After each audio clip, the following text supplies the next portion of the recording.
राष्ट्र के हित में शिक्षा, शिक्षा के हित में शिक्षक और शिक्षक के हित में समाज, इस त्रिसूत्री को आधार बनाकर पूर्व प्राथमिक से विश्वविद्यालय तक देशव्यापी 12 लाख शिक्षकों का संगठन अखिल भारतीय राष्ट्रीय शैक्षिक महासंघ देश में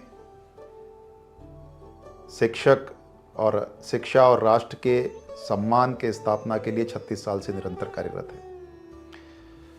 महासंघ प्रतिवर्ष किसी सामाजिक, शैक्षिक, सांस्कृतिक या सामयिक विषय को आधार बनाकर एक कैलेंडर प्रकाशित करता है। इस वर्ष के कैलेंडर का शीर्षक ध्येय मंत्रों में झलकता स्वत्व भारत का, इस विषय को केंद्र बनाकर प्रस्तुत है।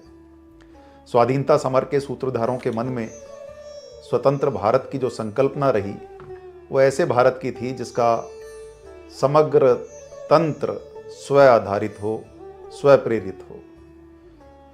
और इसी के अनुरूप स्वतंत्रता संघर्ष के समय और स्वतंत्रता संघर्ष के बाद जो संस्थाएं, जो उपक्रम, जो विभाग भारत में स्थापित हुए, उनके ध्येय वाक्य, उनके ध्येय मंत्र, उनके लोगो, उनके एम्बलम, उनके प्रतीक चिन्ह जिस मूल विचार से प्रेरित थे भारत के, हमारे समाज जीवन के विविध क्षेत्र, चाहे वो शिक्षा हो, न्याय हो, चिकित्सा हो, प्रशासन हो, सुरक्षा हो, ये सब किस आधार पर चलने चाहिए।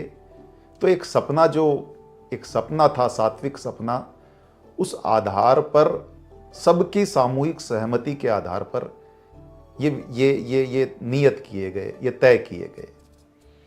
दुर्भाग्य से कुछ भ्रम और कुछ दुष्चक्र स्वतंत्रता के बाद ऐसे चले, स्वाधीनता के बाद ऐसे चले कि वो ध्येय वाक्य मात्र एक सील के पार्ट बनकर रह गए, एक सील के अंग बनकर रह गए। जो दिशा बननी चाहिए थी कर्म पथ की, वो कागज पर और भवनों पर मात्र उकेरी हुई रह गई। विस्मरण भी हुआ।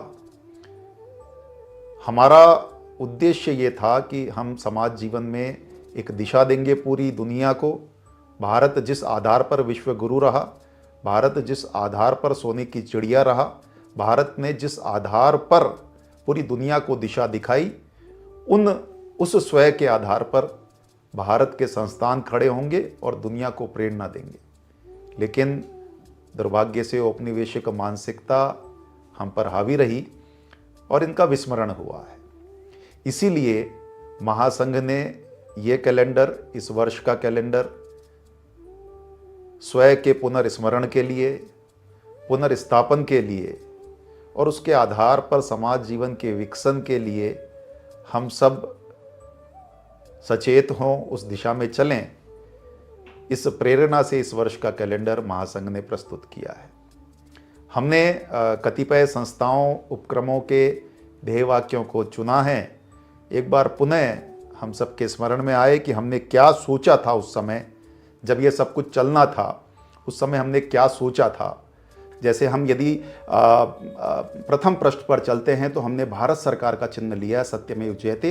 भारत सदैव सत्य की उपासना में रत रहा है। भारत शब्द प्रकाश से आता है, वो भी इसी का मतलब है। यानी वैदिक साहित्य से लेकर रामायण, महाभारत और कबीर, तुलसी तक हम चलें तो सत्य की प्रतिष्ठा देखने को मिलती है। भारत इस आधार पर चलेगा, ये मूल बात थी। अगले महीने पर यदि हम चलते हैं तो ध्यान में आता है कि जो लोकसभा है उसका जो आसन है, वहाँ जनप्रतिनिधि शासन कर रहे हैं, वो किस लिए कर रहे हैं। तो वहाँ लिखा है धर्म चक्र प्रवर्तनाय, यानी राज्य का संचालन सुख उपभोग के लिए नहीं होगा, बल्कि लोक कल्याण धर्मी कर्तव्यों के लिए होगा। ये धर्म का चक्र चलता रहे, इसके लिए जनप्रतिनिधि थे। दुर्भाग्य से इसके विपरीत देखने को मिलता है। न्याय की बात करें तो यतो धर्मस्ततो जय, ये देखने को मिलता है सर्वोच्च न्यायालय की मुद्रा में। यानी धर्म के लिए जीत धर्म की होनी चाहिए, अधर्म की नहीं होनी चाहिए। भारत में धर्म और न्याय ये एक दूसरे से कभी अलग नहीं रहे, और इसलिए न्याय को धर्मनिरपेक्ष नहीं, धर्म सापेक्ष होना है। ये बात भी चूकती हुई दिखाई देती है। भारत की सेना दूसरे को पीड़ा पहुंचाने के लिए नहीं है, सौभाग्य से ये एक अच्छी बात है कि इसका पालन दिखाई देता है। एनडीए जैसी चीज़ किस आधार पर एनडीए बनी है, तो उसका उद्देश्य है सेवा परमो धर्मः, सेवा के लिए, राष्ट्र की सेवा के लिए, लोक की सेवा के लिए। और सेनाएं किससे प्रेरणा पा रही है, तो देखिए नौसेना जल को देवता मानते हुए आराधना कर रही है। जल पर विजय नहीं पानी है, भारत का मूल विचार है। या कि भारत की जो वायुसेना है वो महाभारत में भगवान कृष्ण के रूप से प्रेरणा पा रही है कि आकाश सीमा होगी, आकाश से डरना नहीं है।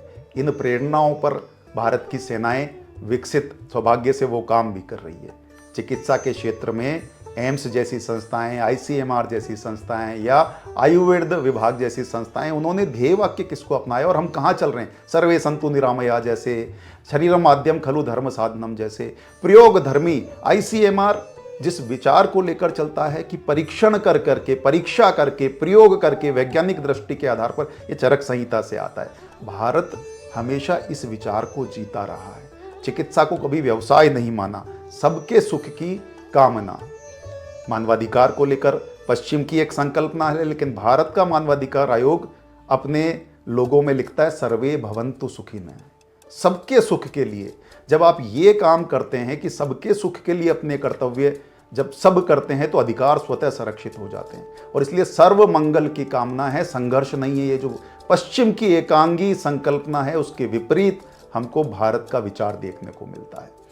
शिक्षा के लिए बात करें तो एनसीईआरटी और यूजीसी जैसी संस्थाओं ने विद्या का जो परम लक्ष्य है, विमुक्ति, अमृत रूपी आत्म साक्षात्कार, ये